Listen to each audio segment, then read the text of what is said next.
à tous et bienvenue sur Monaco Info. Je suis ravie de vous retrouver pour cette nouvelle édition. Voici sans plus tarder les titres qui font l'actualité.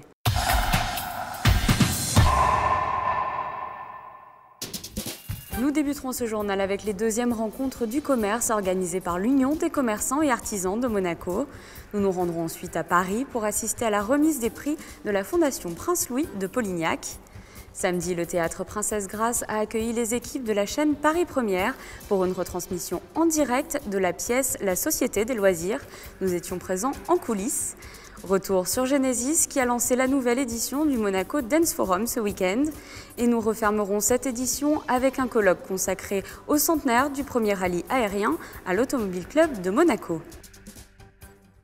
Et avant de débuter ce journal, revenons sur la traditionnelle remise de colis de Noël de la Croix-Rouge monégasque. Comme vous pouvez le voir sur ces images, le prince souverain s'est d'abord rendu ce mardi à la crèche garderie Rosine-Samori, située dans le quartier de Fontvieille. Il a ensuite pris la direction du foyer de l'enfance Princesse Charlène avant de se rendre quelques rues plus bas au siège de la Croix-Rouge monégasque.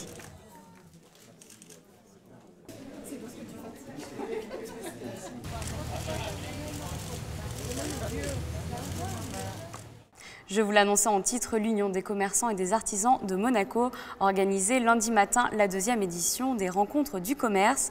Cet événement a pour objectif d'instaurer un échange entre les commerçants et les instances officielles de la principauté. Voyez ce reportage. La principauté compte près de 730 commerces de détail qui emploient 2871 personnes. Ce secteur d'activité représente plus de 9% du chiffre d'affaires du pays. L'Union des commerçants et artisans de Monaco a donc pour objectif la promotion et le développement du commerce. Son président a réuni lundi matin une partie de ses adhérents en présence de certains membres du gouvernement.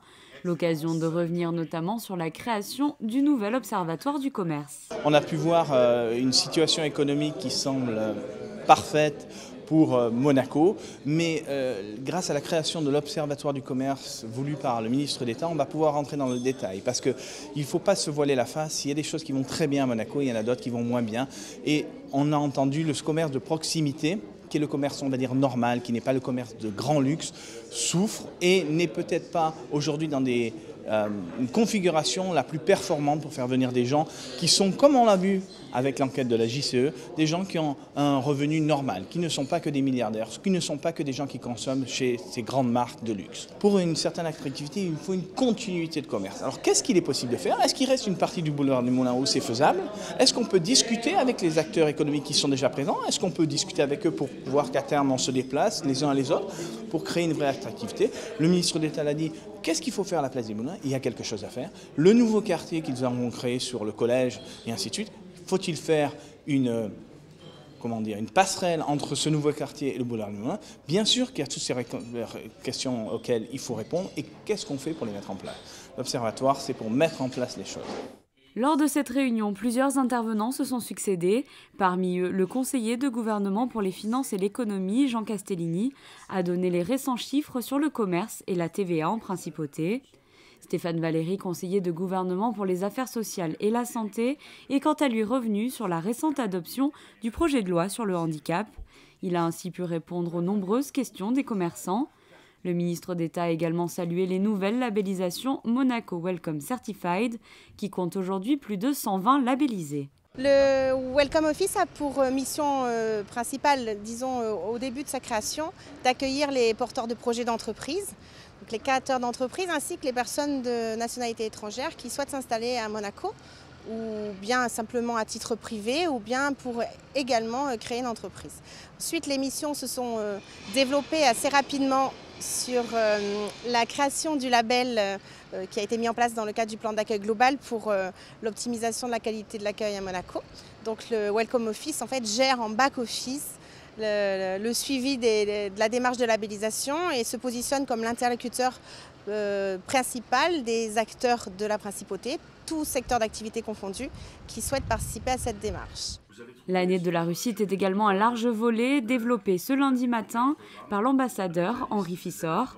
Martin Perronnet, directeur général de Monaco Télécom, a souhaité rappeler aux commerçants présents les innovations en matière de nouvelles technologies mises à leur disposition. Et finalement, la jeune chambre économique a profité de ce petit déjeuner pour remettre les résultats de sa récente enquête quant à l'attractivité des commerces en principauté. C'est à Paris qu'a eu lieu la cérémonie de remise des prix de la Fondation Prince Louis de Polignac. 3 personnes ont été distinguées lors de cette soirée. Retour sur cet événement avec Émilie Rousseau et David Bernardi. Créée en 1997 par le juge Irène Dorel, la Fondation Prince Louis de Polignac honore la mémoire du parrain du prince Albert II. Elle a pour but de promouvoir la culture française et européenne et de contribuer au développement de la science. Pour ce faire, la Fondation a passé une convention avec l'Institut de France et chaque année, ils remettent ensemble le Grand Prix de la Fondation Prince Louis de Polignac. La cérémonie a eu lieu en fin de semaine dernière dans les salons de la Fondation Del Duca à Paris. Nous avons remis le Grand Prix de la Fondation. Nous nous sommes associés au concours Long Thibaut Crespin, qui est un concours prestigieux qui fête ses 70 ans cette année. Et je tiens à souligner, et avec beaucoup de plaisir, que sans nous être concertés, nous avons attribué notre prix à une jeune artiste, une jeune violoniste japonaise. Et la même artiste est récompensée par le prix de son Altesse Sérénissime, le prince Albert II de Monaco. Donc cette jeune artiste reçoit le prix Albert II de Monaco et le prix de la Fondation Prince Louis de Polignac cette année. Autre prix remis lors de cette cérémonie, celui du prix du conseil d'administration de la Fondation. Il a été décerné à Alexis Michalik, comédien, auteur et metteur en scène, déjà lauréat de 2 Molières en 2014. Ce prix récompense ainsi l'ensemble de son travail artistique et tout particulièrement sa pièce, Le Porteur d'Histoire. Ça me fait très plaisir, bien sûr, parce que les Molières, c'était la reconnaissance des pairs, et là, c'est la reconnaissance d'un public cultivé et voilà, et généreux et assoiffé d'art. Donc, on se sent un peu tout petit quand on entend tous ces grands noms, évidemment. Et je pense qu'eux-mêmes sont férus d'histoire, bien sûr, parce qu'ils défendent un certain patrimoine, et donc ça me touche beaucoup qu'ils se soient retrouvés dans ce spectacle, en tout cas. Celui qui détient l'information, celui qui détient les clés du récit, celui qui sait mieux que les autres raconter une histoire devient le maître. Peu importe les privilèges et les titres de noblesse, l'homme qui raconte bien peut lever des armées et embraser des nations. Embraser des nations. Un jour viendra, vous verrez, où l'information sera totale et immédiate. Un jour viendra où l'être humain sera noyé par un flot incessant d'informations et de récits, car il sera relié à tous les êtres humains de la Terre. Nous avons souhaité récompenser cette année, mettre l'accent sur le théâtre vivant, et nous avons estimé, en effet, avant l'attribution des Molières, et ça je tiens à le préciser, car nous n'aimons pas enfoncer des portes ouvertes, mais peut-être quelquefois les ouvrir nous-mêmes. Et donc, nous avons récompensé cet artiste pour l'originalité, la poésie et, je dirais, le côté innovant et en même temps extrêmement respectueux du passé qui caractérise son œuvre. Carlo Perronnet a lui reçu la médaille d'honneur de la Fondation pour la restauration du pavillon de l'Ermitage à Fontainebleau. Je suis un peu surpris et très honoré parce que ça a été une surprise pour moi, parce que j'ai reçu cette communication et je n'avais pas eu de nouvelles avant. Et donc, ça m'a fait grand plaisir. Ça a été une surprise, mais une très belle surprise de savoir que j'allais être comme ça symboliquement avec cette belle médaille récompensée pour le travail qu'on fait à l'Ermitage de Pompadour à Fontainebleau. Donc, je suis évidemment très content. Cette cérémonie de remise des prix de la Fondation Prince Louis de Polignac s'est clôturée par un récital de violon avant la traditionnelle photo réunissant tous les lauréats de cette année 2014.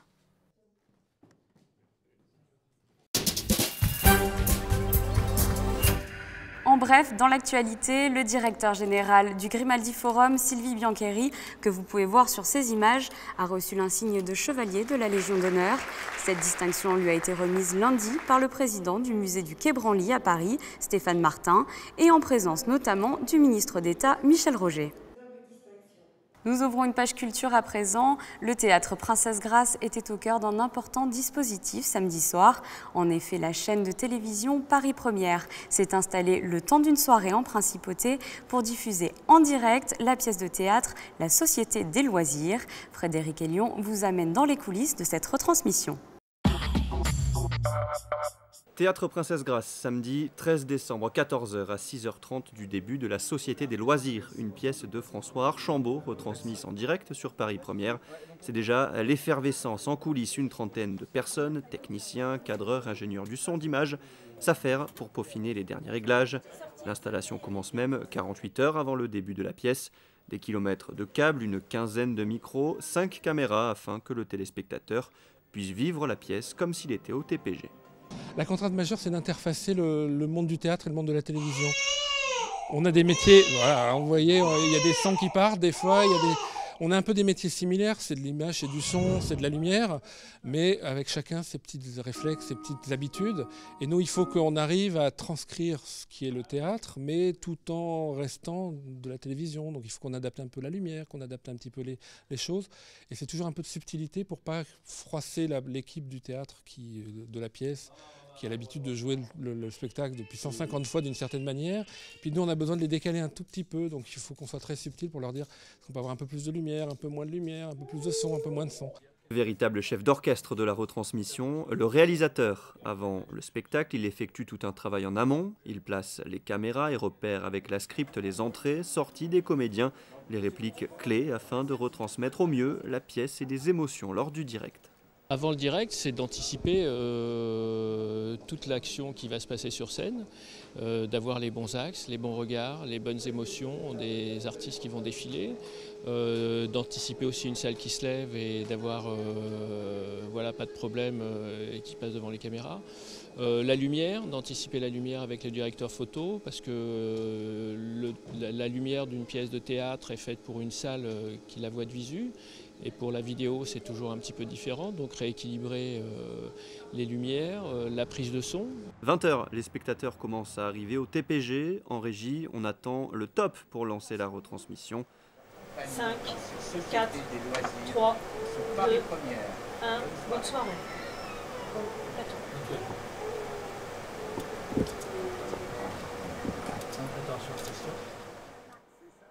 Les comédiens apparaissent à l'image, la pièce peut commencer. Et vous pourrez retrouver très prochainement sur notre antenne une rencontre avec Philippe Carrois, comédien et adaptateur de cette pièce. Le Monaco Dance Forum a débuté ce week-end avec le chorégraphe Sidi Larbi Cherkaoui et la danseuse chinoise Yabin Wang. Une équipe de Monaco Info s'est rendue à la Générale de Genesis vendredi soir. Reportage.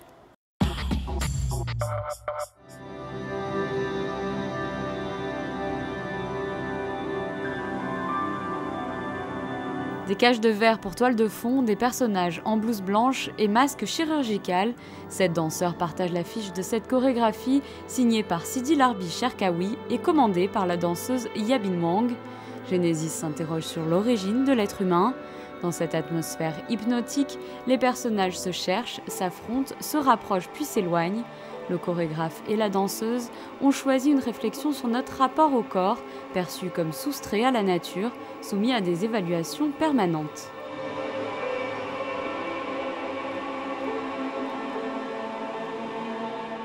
For Genesis, it's a great collaboration. Genesis est une belle collaboration entre l'Occident et l'Orient. Larbi et moi, nous avons des styles différents, mais également différentes cultures, mais nous avons la même vision des choses.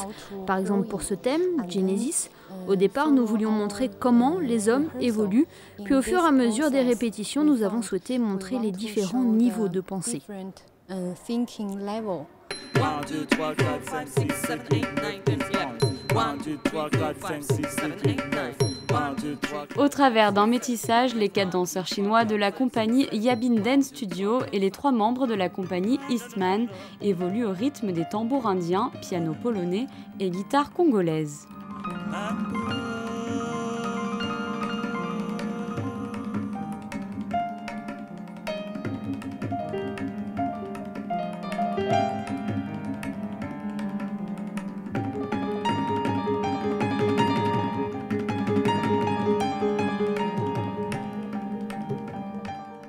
artists came from. Les musiciens de Genesis viennent de 10 pays différents. Tout le monde s'investit dans ce spectacle. Nous voulions montrer l'origine, Genesis. En Chine, le premier mot signifie « d'où nous venons » et le second veut dire « où nous voulons aller ». Les musiciens, les mouvements, la chorégraphie, tous ces éléments sont très singuliers. Cette pièce est très différente des autres parce que je pense que c'est un réel mélange des deux cultures.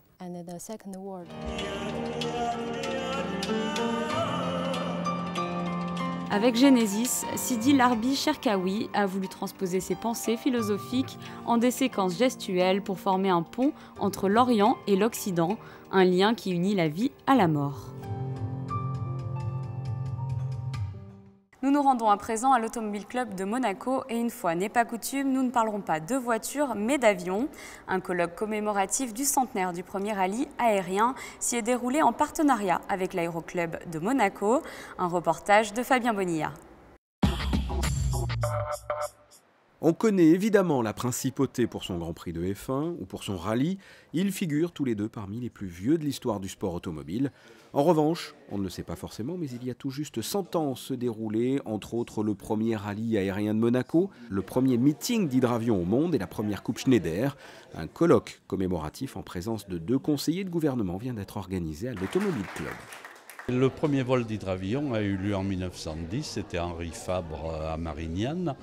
Et pratiquement un an après, à Monaco, ils ont vu les premiers hydravions voler en 1912, 1913.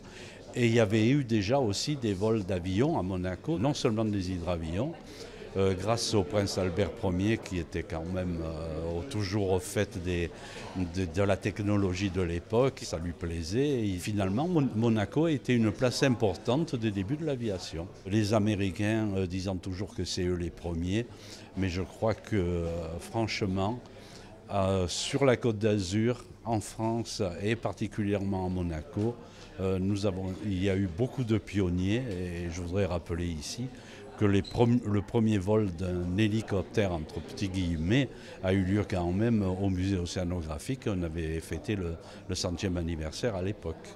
Au programme des conférences et une exposition, ce colloque commémoratif a été organisé par l'Association aéronautique et astronautique de France et l'Aéroclub de Monaco. Ces anniversaires historiques ont été célébrés dans le cadre de la Journée des pionniers européens.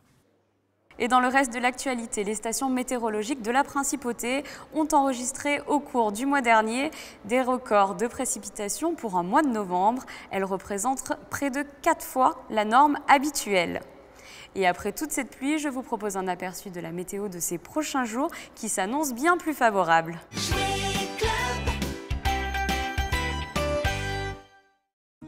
Mercredi, belle apparition du soleil, le vent sera faible et les températures supérieures au normal de saison avec 12 degrés au lever du jour et 15 degrés dans l'après-midi. Jeudi sera une belle journée ensoleillée, les températures seront clémentes, elles oscilleront entre 12 et 16 degrés. Vendredi, le soleil sera assez doux, le ciel sera quelque peu voilé. Il faudra compter 13 degrés en matinée et 17 degrés dans le reste de la journée. Et finalement samedi, le soleil sera parsemé de quelques nuages, sans toutefois de dégradation notable du temps. Il fera de 13 à 15 degrés.